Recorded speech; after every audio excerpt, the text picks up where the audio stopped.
Bonjour, alors nous voici réunis pour le 6e cours en classe inversée sur YouTube, donc en classe de SVT avec moi-même. Donc lors du dernier cours, nous avons continué sur l'alimentation, mais nous sommes intéressés à un nouvel exemple. Oui, vous vous souvenez, nous avions déjà vu... Nous avions déjà vu ce type de chaîne alimentaire avec l'homme et on s'était rendu compte que si cette chaîne alimentaire était possible avec l'homme, on pouvait la faire avec d'autres animaux. Et donc nous étions passés à d'autres exemples comme celui-là. Oui, alors là, vous avez le document qui n'a pas été rangé. Maintenant, les résultats que vous avez obtenus, donc on peut parler ici de ce résultat. Donc vous aviez pu tracer un réseau trophique, un réseau alimentaire, et vous étiez rendu compte que à la base, au départ, ce sont des végétaux verts qui sont à la base de ces réseaux. Justement parce que... Non, alors, parce que, on va le voir juste après, ça vous l'avez analysé à la suite du cours, mais d'abord, vous prenez une nouvelle feuille pour une nouvelle leçon, puisqu'on a changé d'exemple, on n'est plus chez l'être humain, c'est l'alimentation, la nutrition en général des êtres vivants, et notamment là, des végétaux. Donc vous prenez une nouvelle feuille et vous notez dessus, en rouge, leçon de 2 points, les êtres vivants sont organisés en réseau alimentaire, vous sautez une ligne, en rouge, grand 1, les végétaux verts sont les premiers éléments des réseaux alimentaires. Ouais, vous sautez une ligne en bleu, les végétaux verts sont à la base des réseaux alimentaires. Et pour comprendre la place des végétaux verts, vous aviez analysé ce document. Sur ce document, on peut voir ici le témoin que vous pouvez comparer à une autre expérience, celle-là, et vous vous rendez compte, en comparant les deux, de quoi ont besoin les végétaux verts. Et vous étiez rendu compte que ces végétaux verts avaient besoin d'éléments minéraux uniquement et pas d'autres êtres vivants, ils n'ont donc pas besoin d'autres êtres vivants pour se nourrir, c'est pour ça qu'ils sont à la base des réseaux trophiques. Ils produisent leur propre matière, ils se nourrissent grâce à de la matière minérale non vivante qu'ils peuvent prendre dans leur environnement.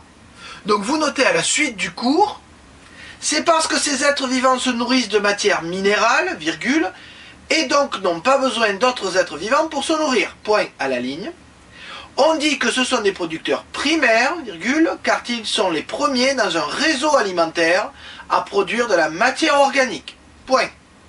Mais pour les animaux, c'est bien différent, c'est ce que nous étudierons la prochaine fois en classe, mais pour vous préparer à ce travail, je vous propose de regarder quelques petits films. Donc regardez-les bien, vous verrez, il y a une petite question à faire juste après. Bonne vidéo! L'adulte reste posé sur l'eau quelques minutes en attendant que la cuticule formant son squelette durcisse. Les moustiques se nourrissent du nectar des fleurs.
En tant qu'éleveur, on aime avoir des vaches en bonne santé et pour cela, on leur préfère une alimentation de qualité pour produire du lait. Le climat breton nous permet d'avoir une bonne herbe pour l'alimentation des vaches laitières. On pousse de l'herbe abondante durant toute l'année. L'alimentation des vaches laitières doit être diversifiée, c'est pour son bon état de santé, c'est pour sa bonne production laitière. Suivant les saisons, je dois réadapter mon alimentation par rapport à l'alimentation qui est disponible. Donc le maïs, l'herbe, les betteraves, le foin, le colza, tout est produit sur l'exploitation et récolté et stocké sur le site même. Cela représente environ 80% de l'alimentation des vaches laitières. Donc maintenant, à partir de ces petits films, vous pouvez noter le nom de chacun de ces animaux, qu'on vient de voir, et noter leur régime alimentaire. Oui, régime alimentaire, ce nom générique qui permet de classer les animaux en fonction de ce qu'ils mangent. Vous pouvez le faire au propre, de façon soignée sur une feuille, et espérer avoir un A en évaluation sur votre travail, si bien entendu vous avez copié le cours. Tiens, d'ailleurs en parlant de copier le cours, je vais vous rajouter quelques petits trucs parce que j'ai oublié de vous mettre les définitions. Or, il est important que vous sachiez de quoi on parle pour qu'on puisse communiquer correctement. C'est pas Perceval et Arthur comme on a vu en début d'année. Donc, vous notez ces définitions à la suite du cours, vous les apprenez, et après c'est terminé. Définition à la ligne, matière minérale, 2 points, éléments constitués de substances non vivantes comme les roches ou les sels minéraux, point à la ligne. Matière organique, 2 points, éléments constitués principalement de carbone, suite à une action d'être vivant. Peut être aussi appelé matière vivante, point à la ligne. Réseau alimentaire, ensemble de chaînes alimentaires liées les unes aux autres. Voilà, vous avez tout le cours, le travail à faire, vous avez bien préparé votre travail, donc la prochaine fois vous serez au top. Sur ce, je vous dis à bientôt.